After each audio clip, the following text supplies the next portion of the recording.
Greetings, Damon Barone, Alief ISD, parent, taxpayer, and alumnus. I want to discuss why I have and continue to have concerns trusting the leadership of Alief ISD and the school board. I have many examples to illustrate my concerns, but I will talk about my open records request for the school board's May 10, 2022 interview questions. On May 10, 2022, I did an open records request for any and all interview questions, matrices, and score rubrics used by the Alief board or board members during the interview process and selection process to fill Harvey Tong's vacated school board seat.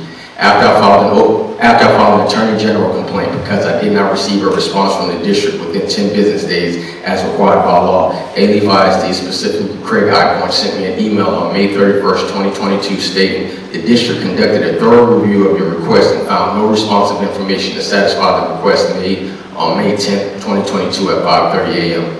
Because I was one of the 5 school board candidates who submitted our names for consideration for the appointment to Harvey Tong's vacated position, I had also participated in the board selection process, which I video recorded the public portion of the meeting held that day, where the school district's attorney, Jon Erik Nichols, and the school board's attorney, Lisa Renee McBride, discussed the interview process and the interview questions that were asked by the board to all 5 applicants. Here we are 3 months and 20 days later, have gone through a level 1 grievance, gone through a level 2 grievance, gone through a level 3 grievance, filed multiple Attorney General complaints regarding this May 10, 2022 open records request, and subsequently I made a complaint to the Texas Education Agency because you all want to continue lying about questions asked during an interview process, which my video recording shows you all discussed with all candidates, including myself.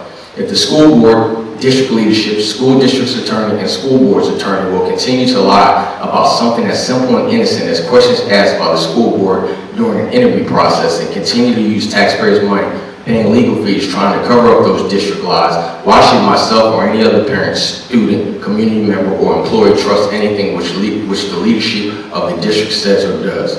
Which one of you wants to go on record right now live during this board meeting and say that there were no interview questions asked by the school board to candidates Neho, Manuel Grajeda, Randall Stewart, Damon Barone, and Janice Spurlock? Trustee Key, I invite you to come down to the podium and give another Damon Barone patron presentation speech like the one you performed during the October 15, 2019 school board meeting to discuss the district's legal fees and the Barone family's right to grieve the district and the school board. My family and I are taking the power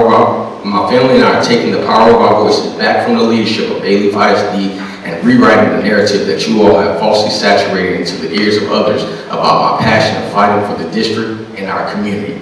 Damon Barone, Alief ISD parent, taxpayer, and alumnus. Thank you, Mr. Barone, for your presentation. At this time, we have Jon Erik Barone, who has item number 4. Come on, baby girl.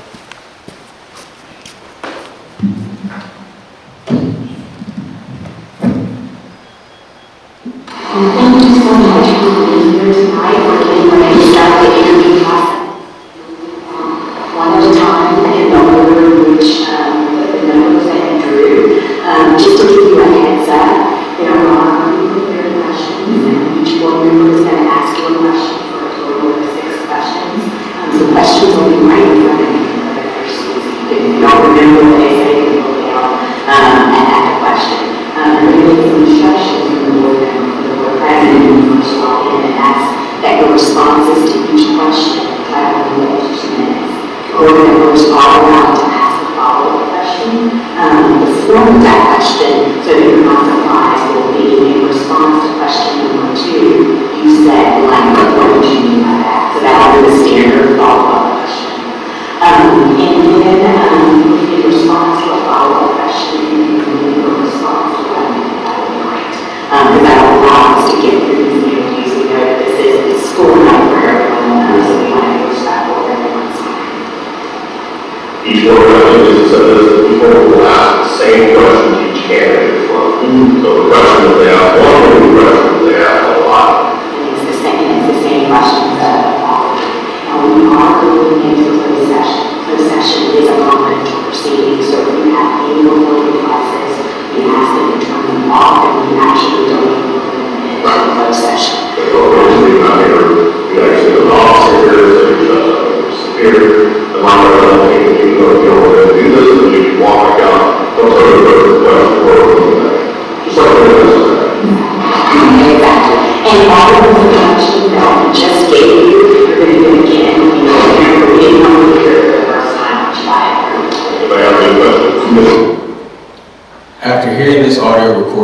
School District's Attorney Jon Erik Nichols and School Board's Attorney Lisa Renee McBride, which one of you wants to go on record and continue lying that there were no interview questions asked by the board to the 5 candidates on May 10, 2022?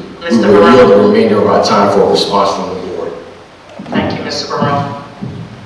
Time is up. No, it's not. I got 40 seconds. Okay, so you would have to be there in silence since there was another name on this card. Yeah, that's my daughter. I know whose name is on the card.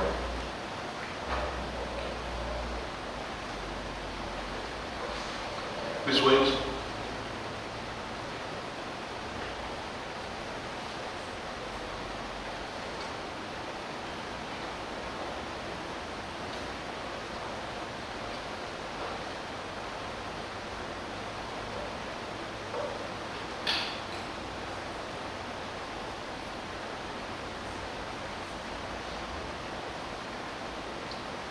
Thank you for your response. Damon Barone, Alief ISD parent, taxpayer, and alumnus. My apologies, Trustee Moreno, but I wanted to make sure that he had his time, or his daughter had the time, else I have interrupted. Yes, Ms. Williams, can you reread the initial instructions? Because on this posted agenda, this item is not on the posted agenda. So if you can reread that instructions of when board members regularly respond.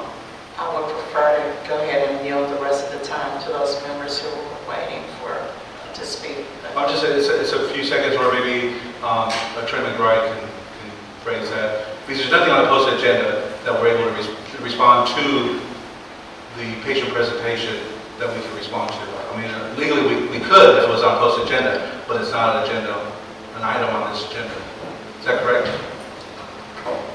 So with respect to public comments, you have 2 options. If the public comments are related to a posted agenda item, you can respond. If they're not related to a posted agenda item, the board can't respond because it's not allowed to deliberate on anything that's not posted, except you can make a short factual recitation either of the law or policy or refer the citizen to another procedure to avail themselves of assistance.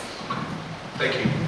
Trustee Moreno, so if I understand correctly, the point was, though presentation may come before us, let it be very clear that the board cannot respond to anything that is not on the posted agenda, which is why there's been no response to those comments. Exactly.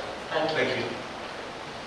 So at this time, we're now ready for Ms. Natasha